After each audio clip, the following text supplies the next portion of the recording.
So it's a bit like this. A meditative consciousness or a meditative awareness. It's a bit like this. Your mind is here, your body is here, maybe your emotion is somewhere over here, your thought processes are somewhere over here, but the witness within you, in yoga it's called sakshi, the witness. That witness is always stands alone.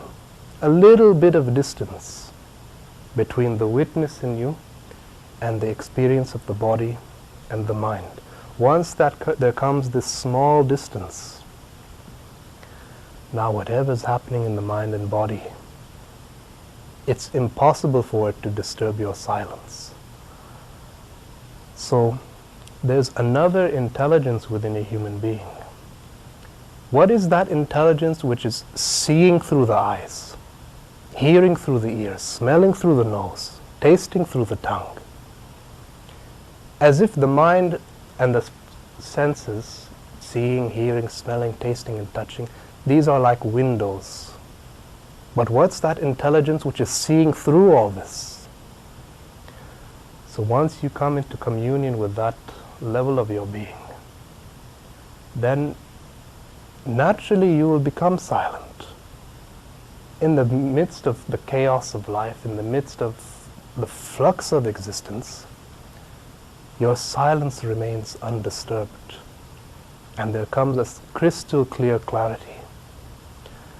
So the whole process of yoga, it's not to negate the involvement in life, because after all, how else can you be deeply involved into the process of life unless you're non-selective? If you approach life with heaps of attachments, cravings, expectations, unfulfilled desires, what it means in a certain way is that it's as if you've written a contract. You've signed a contract that says that you're going to live life with all kinds of conditions for your well-being, conditions for your happiness, that unless these conditions are fulfilled, I'm not going to be willing to settle for any kind of contentment in life.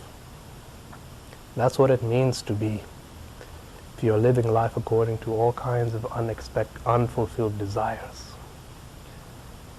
And naturally, if you've been living in a field of unfulfilled desires, it's unrealistic to expect that, they're just going to disappear into thin air like that. No, if that's the field where you've been living in, then that's exactly the place where you have to begin.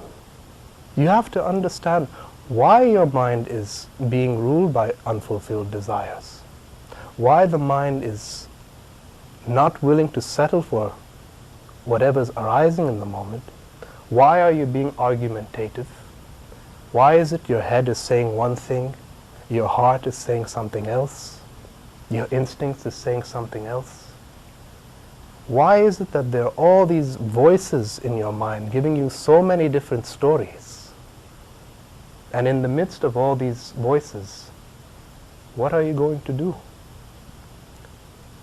You have to learn to bring all those voices together in one harmony, in one symphony, in such a way that whatever's happening in your experience, you remain grounded, you remain the master of your life.